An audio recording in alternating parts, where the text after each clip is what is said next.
Friends, I'm standing out in the forest. That's my mom and dad's house back there. That's where I grew up. And so I'm back in Little Switzerland, North Carolina.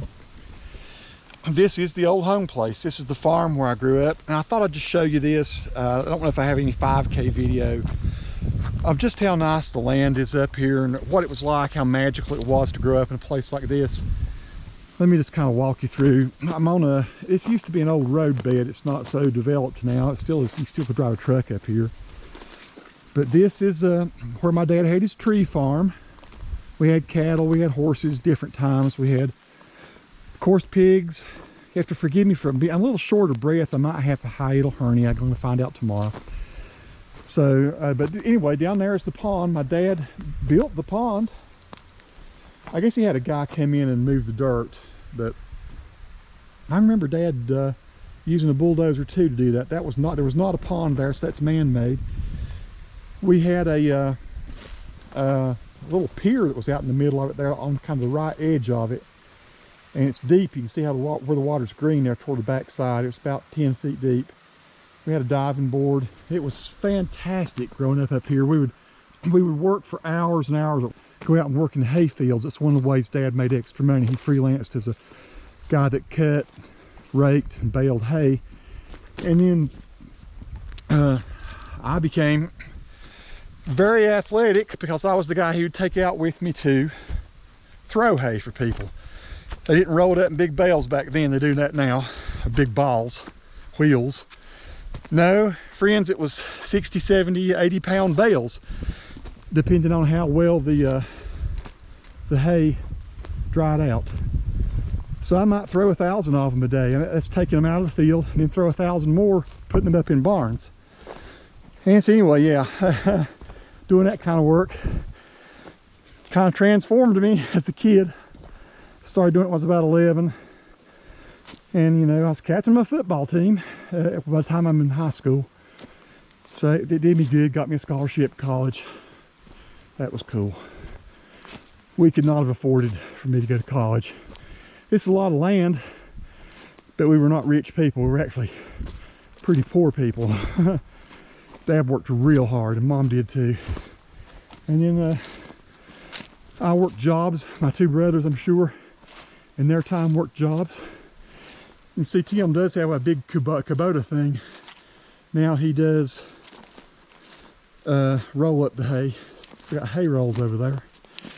This is his bench where he sights in his scopes and stuff. I have a rifle I'm going to bring over here and get one sighted in soon. But this is what we call the upper meadow. Dad's land went to the top of this mountain over here, and it joins up with the parkway land. So on, I guess, 3 sides, our land joined up with Blue Ridge Parkway. And so nothing. No neighbors. The backside, I'm headed over through that gap there. That's called the Deer Lick Gap. And the Deer Lick Gap is backs off to a watershed area where there's probably 25 miles of absolutely nothing other than just trees. A lot of it virgin forest. I love to go up in there. It looks like Tim's cleared out some of the woods along the edge of the meadow. Maybe we venture to the top to see what the view looks like from up there. We'll pause. Well, friends, I'm back.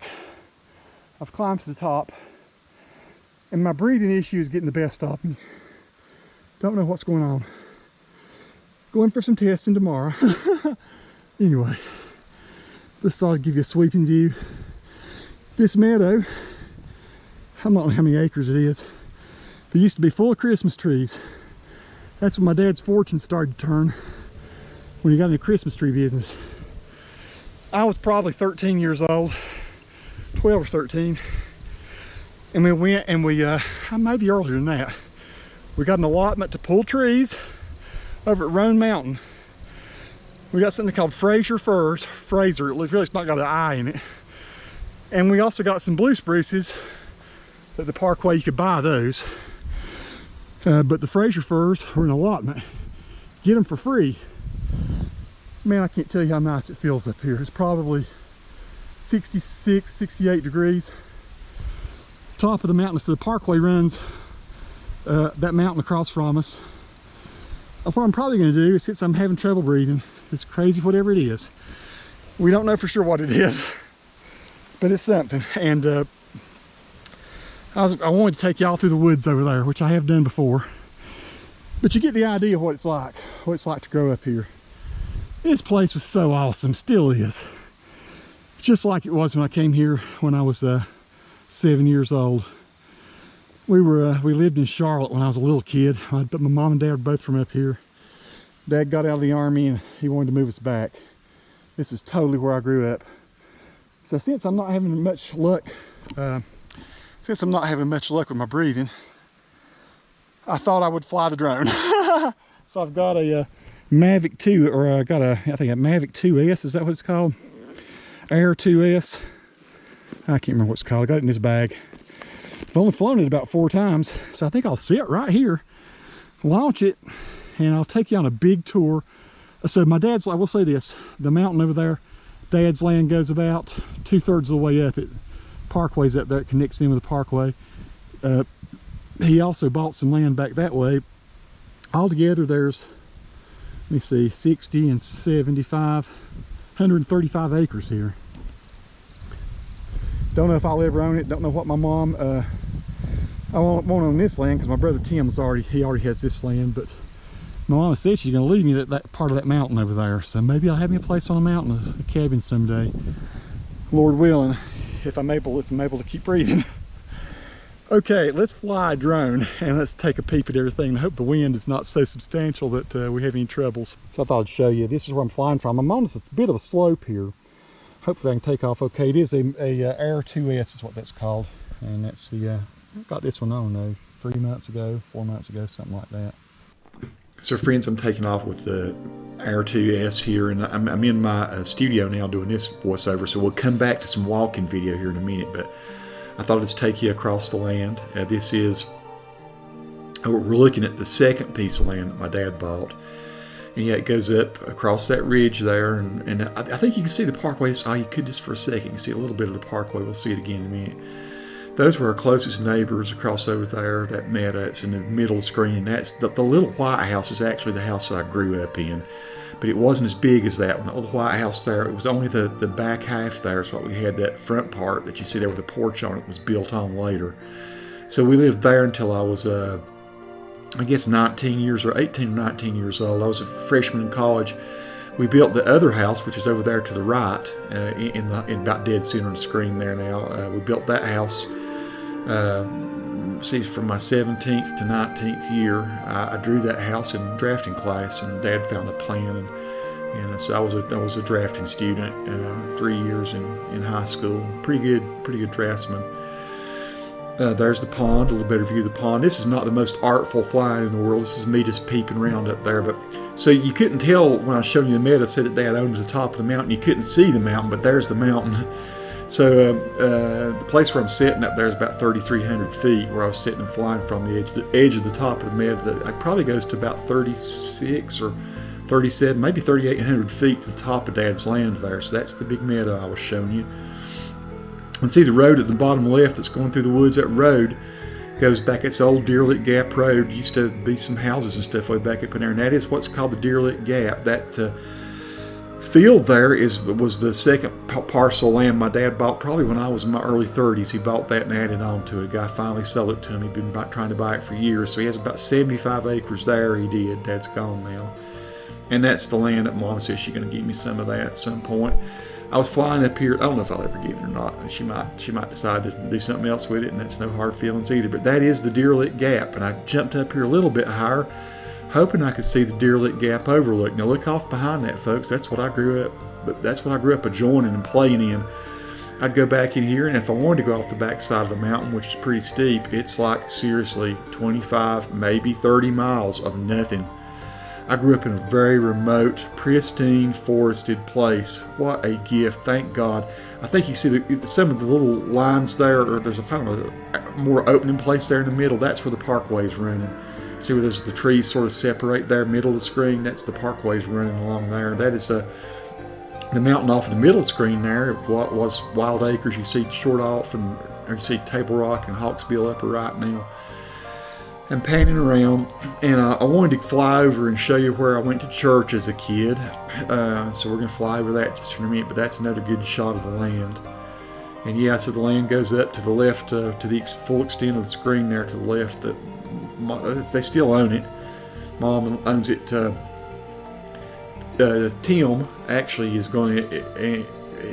purchased the entire farm there, the old farm, the old 65 acres, something like that.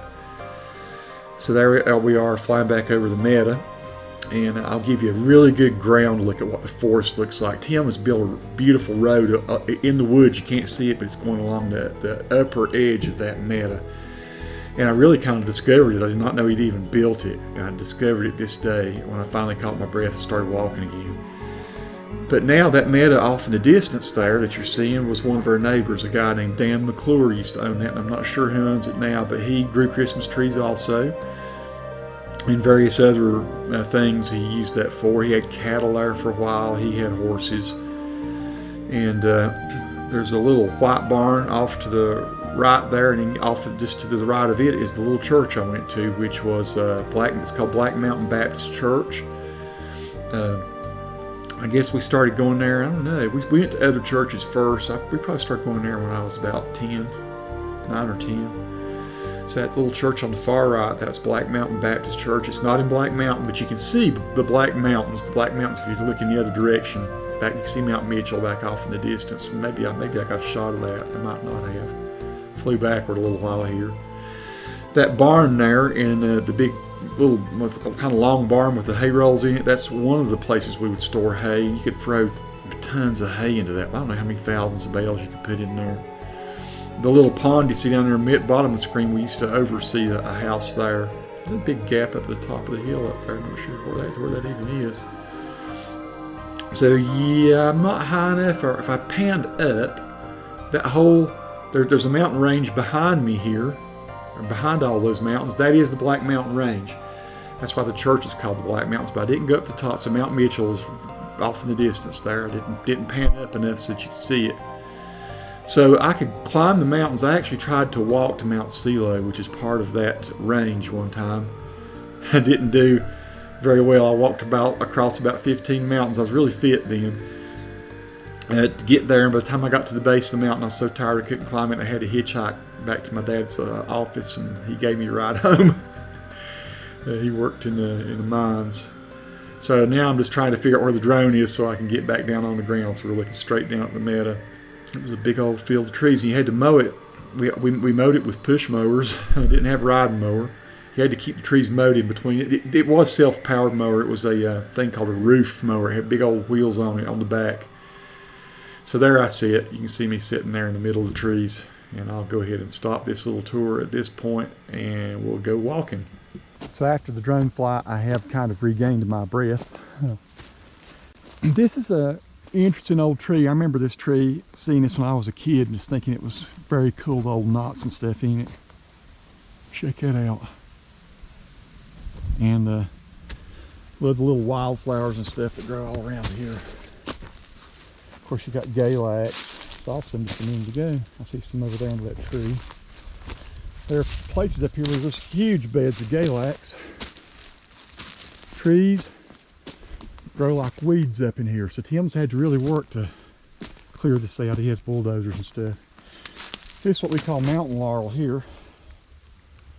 A lot of people call the rhododendrons mountain laurel, but that's rhododendron there. Like a poplar tree, little poplars coming up. So yeah, Tim's built a road. I didn't realize this. Discovering things.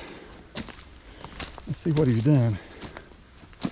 Let's see where he's piled brush up over here. So this is something I've never been on. I've walked this, but not on the road. Always been just plain old, like I say, I call it virgin woods. It probably was cleared out at one point. So, Brother Tim's been up to stuff, but that's cool. I bet he's created a big loop. Round up here. There's the meadow.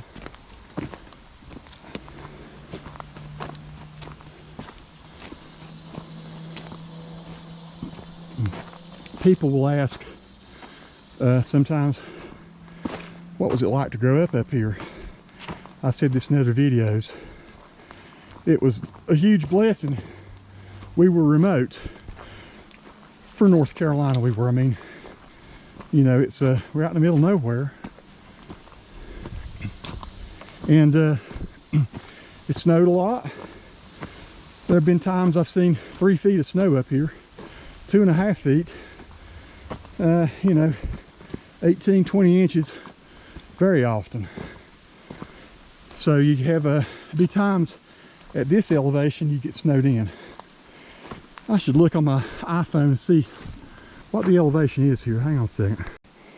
So at this spot where I'm standing, we're 3,330 feet elevation, which doesn't seem like it'd be super high, but I tell you it's cold. It's cold up in here, and the wind comes sweeping through off the bigger ranges back through that direction. Black Mountain Range is up there, back toward Mount Mitchell.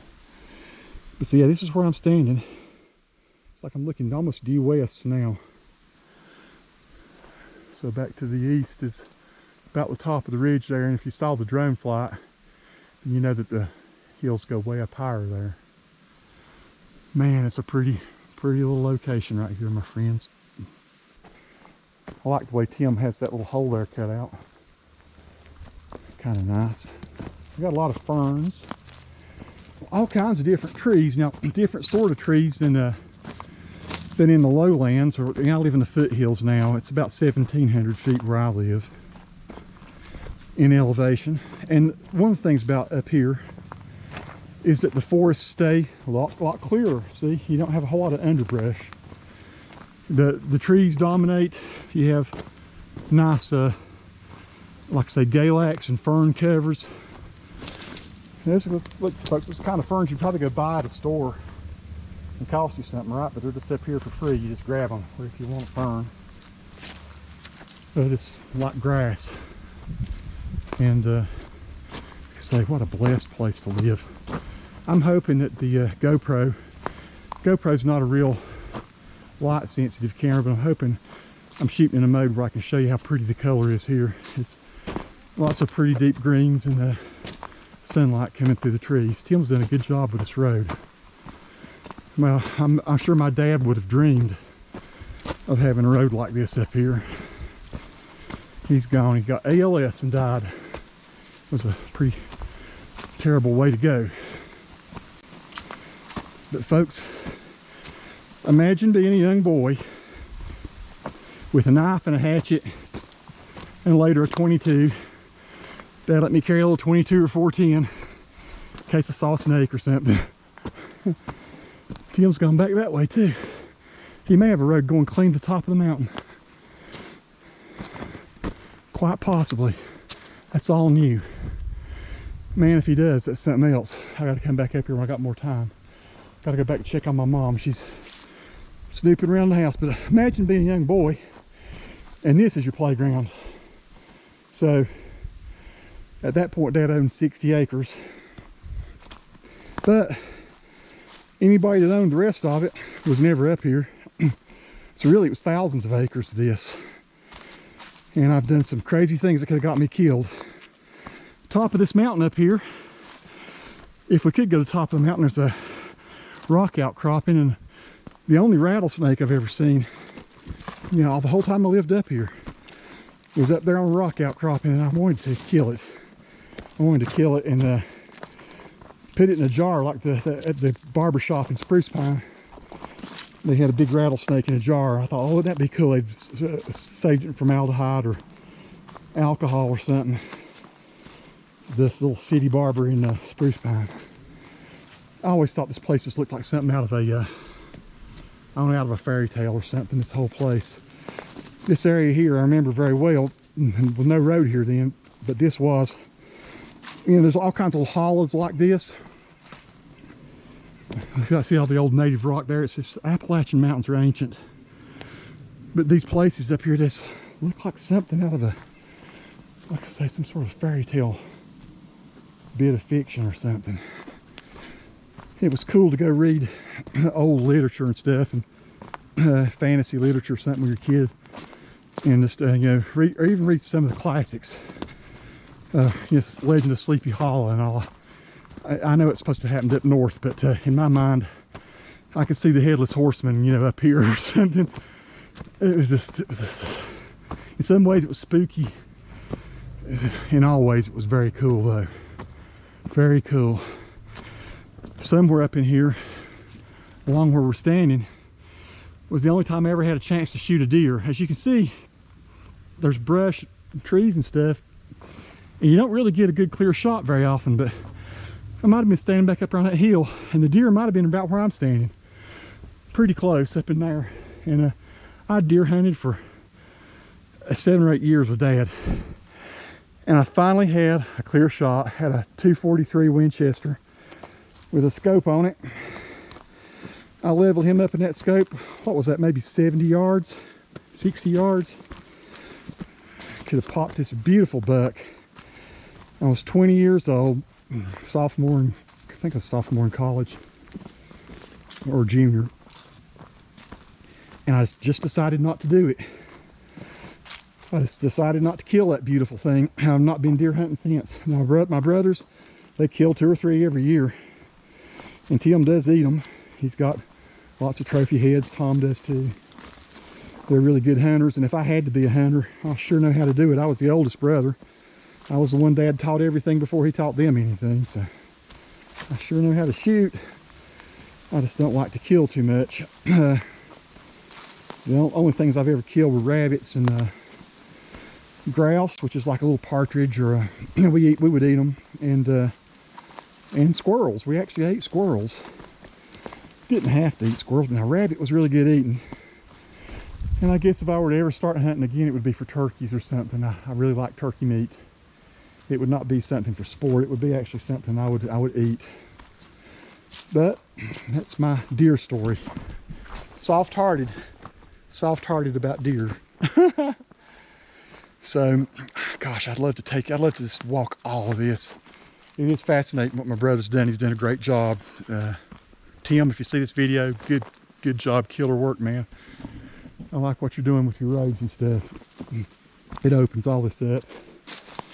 There's a fence up in here that I built one year, or helped build. It's probably back through the woods over there, wherever our border with the property. We didn't own that property then, now we do. This is up really nice. Looks like a place for a campsite or a cabin or something. I know he and my dad at one point talked about putting cabins up here and trying to rent them out. So that might be what's going through Tim's mind. I do not know, but these look like little home sites almost. It's beautiful. Beautiful property. So folks, I don't know how much more I should rattle on. I will go down here and look and see if there are any apples. And we have some of the oldest apple trees, I guess. I know they were, I don't know if my great-granddad planted them back in the early 1900s, probably 1920s or somewhere along in there. So there used to be some apple trees, probably 100 years old. We used to, the apples were good. We'd eat as many as we could. But then we'd also practice our shooting. We'd take .22s. And we always practiced .22 rifles, and we'd shoot apples off the trees. And you know, the bullets would go absolutely nowhere because we're down on the bottom down here. They go back into the woods. Nobody around. A really great place to practice your marksmanship. And that's one of the ways we got really good, is we would pop apples with .22 rounds. Beautiful. Just love the trees. Big clump of oaks.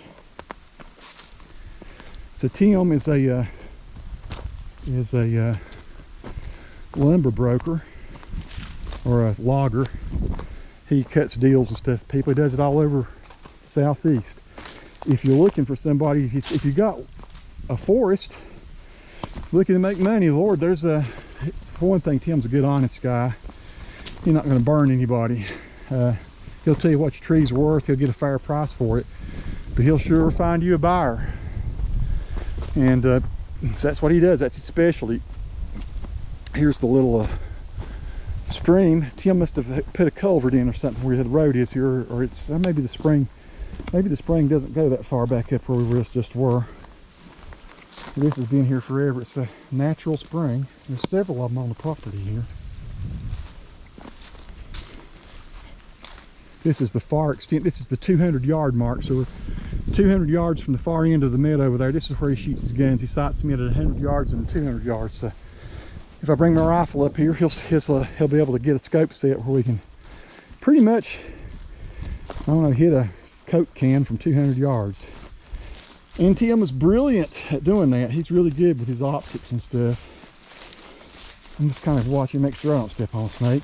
The main thing would be a big black snake or something. So here we are. Like I say, all this, used to work all this in Christmas trees. They're all gone now. It used to be just full of Fraser firs, and those are the apple trees down there. I see one apple hanging. So these are some ancient apple trees, my friend, right down there in front of us. I'm gonna go down and take a look. I see one apple hanging. I might get a bite just to see how it tastes. The one thing I've not mentioned that's very cool about this place is we have a great creek down here. It's Deer Lick Branch. That's what feeds our pond. And man, that was fun. Yeah, it actually was good for fishing. I've caught good many trout out of this little branch down here. It's probably about 6-8 feet wide little creek. Feeds out of just various different little tributaries up there in the mountains. Look at that one apple hanging there. That is mine, buddy. That has my name on it. So yeah, it looks like most of them have fallen off, or I guess they have. Deer come up here and eat them. So yeah, we used to sit back up there on that little rise and shoot over here. I guess probably 100, 120 feet or so, and so we'd call the apples. Look at that, folks. That is nice. That is old timey, my friends. Like, I hope it's not got worms in it. I'm gonna bite it. That is perfect. I see something's been trying to eat it. Let's see how it is. Yep, that's what I remember. Oh man. Oh, how many of these things have I eaten? We had better apple trees, newer ones, Golden Delicious, and apple trees grow great up here. But I like to go and get these old-fashioned ones and munching down on them, buddy. That's one thing. I love apples. So yeah, the creek runs all through those woods. Maybe I'll stop by on the way back, walk by the pond, show you the creek. I'll tell y'all one story that I remember. If my brothers tell you they remember it, they're lying, because I think they're too young. I still got a mouthful of apple. We had an old cow that died. And Dad needed to bury her. She was old, she wasn't going to be worth much for meat. And he buried her. And he dug a hole with he had a shovel on a tractor. He only dig it so deep and couldn't dig it very well. And right about in here, in that piece of land right over here, is where he buried her. So there's a cow about 8 feet down in there. Right in here he made a hole. And he could not get the hole as deep as he wanted it to be. So he called up a friend, a guy named Clay McGee, and Clay had some dynamite. And Clay came up here to help Dad blow the hole out to bury the cow. And so we put the dynamite in right there into the hole that Dad had dug, which wasn't a very big hole. And then we went back over there about where the trees start to go in that, right in that little hole. We got back about 200 feet from it. And this was, I don't know, 2 or 3 sticks of dynamite, I guess. I can't honestly remember how many sticks it was. And they put a fuse to it. We went back over here. We blew the hole, which I remember it still made my hair jump backward. It still was a pretty mighty blast. And then we walked from over here on this little rise about, I don't know, 200 feet back over there to the hole to see how the hole was doing. When we got right up to the edge of the hole, dirt came down on our heads. That is how high. So we must have walked maybe 10 seconds, at least 8 or 9 or 10, 12 seconds. Pardon me. And as we're coming back, it blew that dirt so high that it took it that amount of time to come back down and rain on our heads. It rained like rain, like dirt rain on our heads. It was hilarious. I'll just never forget that. It was such an impressive thing to me. One of the other things about this land that I loved as a kid, I'm going to look and see if I can find some. We had just garnets that would lay on the ground. And if I shuffle around here, I'll find some. Let me see, I'm just looking at gravel a little bit. This place is garnet rich. And this may be some dirt Tim's moved from somewhere. I don't think so. Usually I would go here, maybe it's further down. But we could find little round garnets. They weren't high quality like gemstone. Once in a while I could find one that was gemstone quality. But usually they were just little round garnets that would shoot great in slingshot. So I got really good with a slingshot because of that. I just love these flowers. My dad, I'm sure he loved those little purple flowers and stuff too. So I'll just stop and just show you just how the wildflowers look up here. I know they're probably weeds, but they're pretty weeds. Look at that. Isn't that nice, folks? Still looking at the ground for garnets. I shouldn't be doing that. They're in here though. You could usually walk around, and in 15 minutes you'd have a sock full of them, and then you go off and shoot your slingshot all day. I won't go down to the creek. I'm sure my mom's waiting on me. So the house that I grew up in is the White House down there. Only it's twice as big now as it was then. We lived in a very small house. Boy, it's a dangerous tree there. It could come down, couldn't it? Look at that. I'm sure Tim will probably get that moved. That's a death trap. Looks like a dog. Tim's got a dog named Bear, a big huge German Shepherd, black. It's beautiful. But you could get the garnets and stuff and just have the best time shooting. And I got really accurate. I mean, we had the slingshots. You could buy those at that they still have now. They had the latex. Even when I was a kid, they had those. Had latex bands. But here's the pond, and it does have some fish in it. I've seen one time I was mowing Christmas trees. This was all full of Christmas trees too. I was along here somewhere going up and down the hill with a mower, and I saw an eagle come out of there and dive down and grab a trout out of there. Like a big gold eagle. I'd never seen that before. It was impressive. Down in here is where you'd usually find the garnets. You see how it's a little different down in this part here. And I don't know why I'm not seeing them. Holy cow, it used to be, maybe I picked them all up as a kid. Crazy. We had an old barn that used to grow here on the other side of that apple tree. So that's an apple tree too. No apples in it, looks like they've all fallen off. But the old barn used to sit right in there.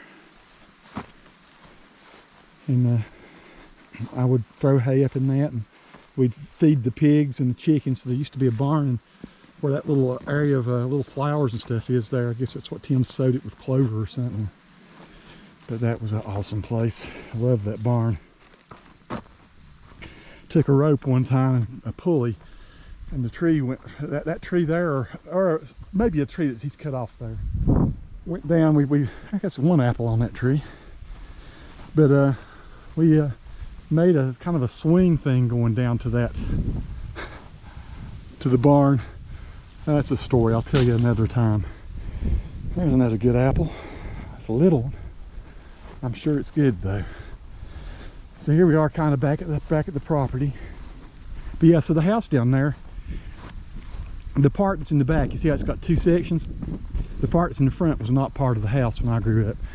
We grew up in that one little section, that one little house. It probably wasn't 800 square feet. And that's 3 boys and my mom and dad. And then when I was in high school, by that time Dad had made enough money off trees he could build the house. And the house used to sit where that shed is. My Uncle Dan moved the house down the hill. And so anyway, boy, look at the apple tree over here. Ooh, boy. Boy, she's bent over. But anyway, my Uncle Dan moved the house that sat there, down there. And of course now we own all of it. My Uncle Dan used to be a part owner in the land. He was a retired Navy man. Man, that looks great. Okay, here's some old-fashioned apples, folks. That's what the old timer, you know, talk about the apples that have spots. This is them. Looks like some kind of critter's been eating on that. I'm gonna get a couple of these. You just don't get this kind of apple anymore. Oh my gosh, I am so happy. Okay, what can I do with these apples? Anything to put them in. I'll get a couple more. Oh, something's eat that one. Ah, bummer. Yeah, nothing quite beats the taste of some of these. They're just little guys, but the flavor's fantastic. With that, folks, I'm gonna say goodbye. I got my apples, getting my breath back. Go get my mom, take her back to the other house. Hope you've enjoyed this little tour. Little Switzerland, North Carolina, the Deer Lick Gap, the Glenn family farm. Magical place. Peace to all who watch. Subscribe to the channel if you like.